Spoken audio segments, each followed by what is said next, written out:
Namaskar and good morning. And thank you so much, sir, for a kind introduction. Distinguished convener, principal madam, ladies and gentlemen, and dear students mostly. Now, here students are mostly girls. And before I start, I want to ask one question to the girl students. The other day, you saw the release of 4 Israeli women soldiers from Hamas, that those hostages. You must have seen their faces flashed on the screen. How do you feel about them? Can you think of yourself in their form? That is, would you like to be a soldier like that? How many of you would like to be in that particular uniform or in that frame like that Israeli women soldiers were? Yeah, anybody? Raise hand. Nobody would like to be a soldier? Today is the day of women soldiers. Indian Army has a large number of women soldiers rising to the ranks of general, commanding units, and so on and so forth. And the Israeli women soldiers have proven their mettle in the war, and they have been hostages for 15 months. Right. If we are able to motivate you to join armed forces, and then well and good. Right. My remit is to introduce the map of the Middle East. The map of the Middle East is in front of you, it's displayed, and these are generally the Middle East countries. There are about 14 countries in the Middle East, but if you take Egypt, Turkey, and Palestine also as a state, then there are 17 states in this particular thing.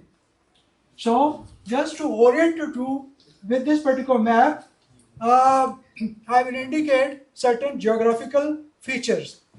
Now, as far as the terrain is concerned, terrain is desert, somewhat mountainous in some region, and fertile valleys in other. Desert is a great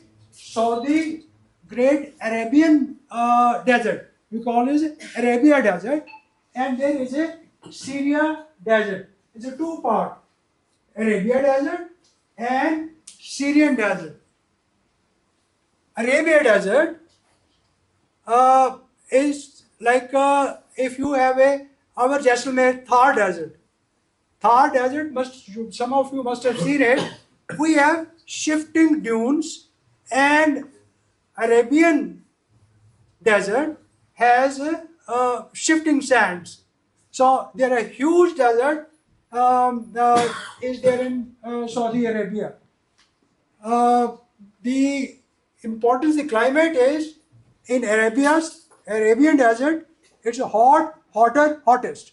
As far as the Syrian desert is concerned, the Syrian desert is hot, but quite pleasant in summer, in night, and during winter it is very cold. Nobody has been able to invade Iran from this side or this side.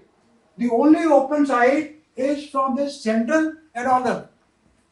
Alexander could not come from this particular side. He wanted to come, but Genghis Khan, who came from Central Asia, was able to come to Iran and all that. That is the kind of defense potential of these particular mountains is.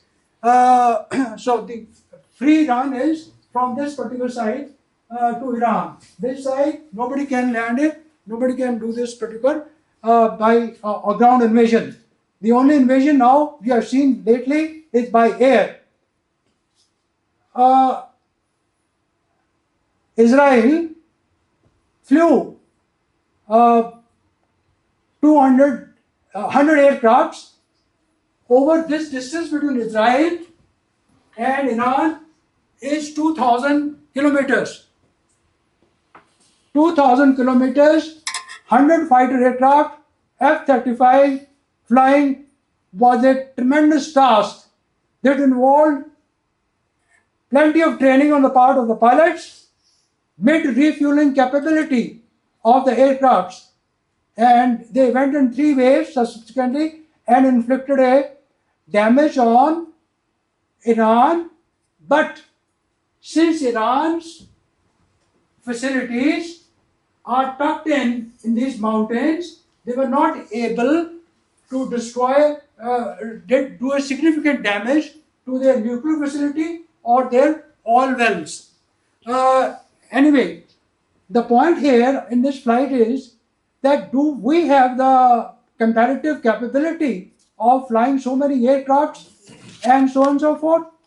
Well, this is a point to be thought of by our own journals here, serving journals. It is the written articles which are there in the newspaper, in a published article, that we are a little short on mid-air refueling, and we don't have many aircrafts as such. And also, if you look at it, this is Iran had fired a barrage of 181 missiles on Israel, and Israel had a formidable air defense. That is, they have Iron Dome, they have Arrow Sling, they have David Sling, etc., etc. But still, those ballistic missiles were able to do certain damages there. Damage in the airfield and all that, though overall newspapers say that no damage was caused, but some palpable damage was there. We in India have a good range missiles, like Agni missiles and all that. They have intercontinental range, and BrahMos missiles which we have, they are unique missiles in the whole of the world. All right. These mountains are important. This mountain is important. This mountain is on the Caspian Sea. And here, this offers fertile land to Tehran.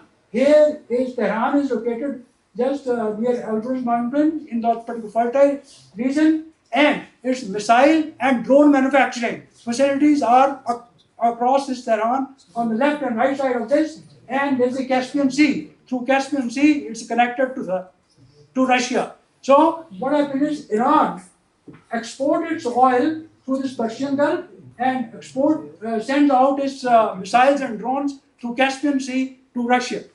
That is the way.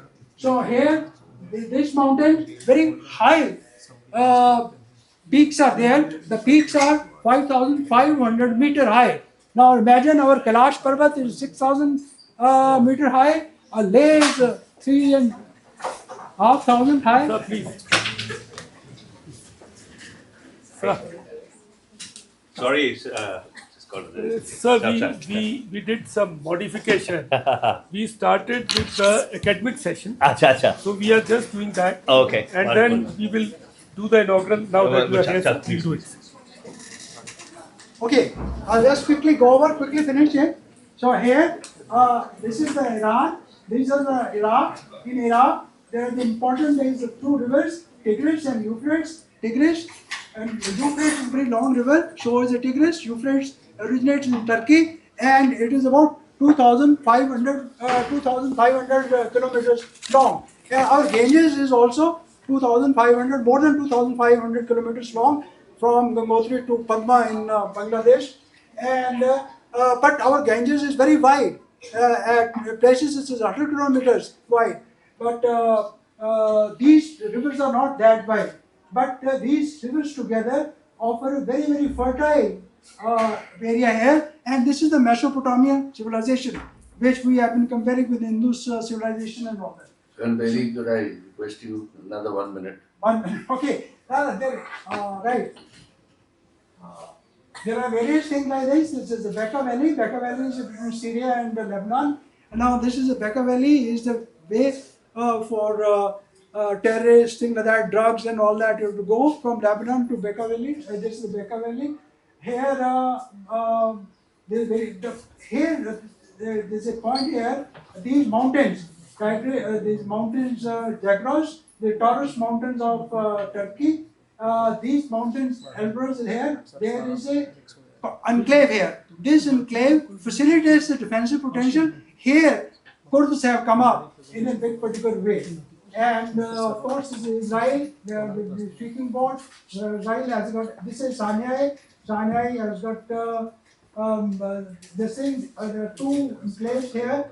First, this is a important choke point, which is a Persian Gulf, Strait of Hormuz. This is right, and this is State of Manda, etc., and the State of Thailand. And these are various states, etc. I will just quickly flash them so you can have a look at them. This is State of Hormuz. This particular State of Hormuz is dominated by Iran, right? And this strait is just about 30 kilometers wide. There are two channels here. Ships can come and flow and all that. Now here the large number of islands are there. There are 7 islands. These islands are all dominated by, 6 of them are dominated by Iran. And these are Tunbi Beg, Tunbi Small, and Abu Musa. They are all controlled by the Iran. But the shipping lanes are coming like this. So they are dominating. Iran is dominating and can stop the transit of Gulf oil. All Gulf oil goes to this particular thing. Iran oil goes from this this area, Gulf of Hormuz. So like this, all these shipping lanes are there. So this is connecting the Persian Gulf with this particular thing subsequent to the Arabian Ocean, and this is what it is. So like this, Qatar is the richest country here. Bahrain has got a number of islands there, a chain of islands, and this is Saudi Arabia is building a pipeline here for diversion, because if Iran stops, this is the largest oil field in Saudi Arabia, and if the oil is stopped there, they will get the oil from here, and so on and so forth. These are a few Just slides. flash these slides, let the children know Yeah. how much detail he's worked in. So what happened is, now there is a this particular slide shows that how Iran is building a Chabar, this particular port. This is again to diversify the export of oil from other particular place also. And this is a Gulf. This is the state of Bab el-Mandeb. This is dominated by Yemen, and Yemen is playing great nuisance here, and they are being taken care of by the US, etc. There is Somali pirates also working here. Day before yesterday, there is one wing commander, Rakesh Saxena, who got commendations because he had dealt with the Somali pirates here.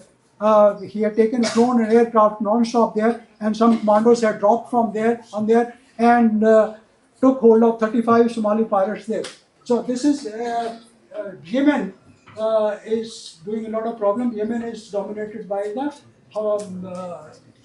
these Houthis here. So like this, this is again Little Yemen shown how it is dominated. This is Suez Canal. This is now the Gulf of Mandeb, which is there. It is connecting the Mediterranean with the Red Sea, and it is 193 meters long, and this dimension of Suez is written. This is a Gulf of Thailand. This is very important written. So it is there. This is Gulf of Kapa. That's Elet is a port of Israeli port, which is here. Yeah, Israeli port. Now this is Egyptian area, and Egypt blocks this particular Gulf of Thailand. The Gulf of Thailand is very small. This is now State of Hormuz and State of Mandeb is 30 kilometers wide. So there's sufficient lane for shipping to come and this is just about 3 kilometers. Now this is very, very narrow. And Egypt always tried to close it from Sharm el-Sheikh. Sharm el-Sheikh was in news in India when our Prime Minister Manmohan Singh had gone there or something. So like that. So we'll close it because Yeah. there's very detailed. Thank you so much.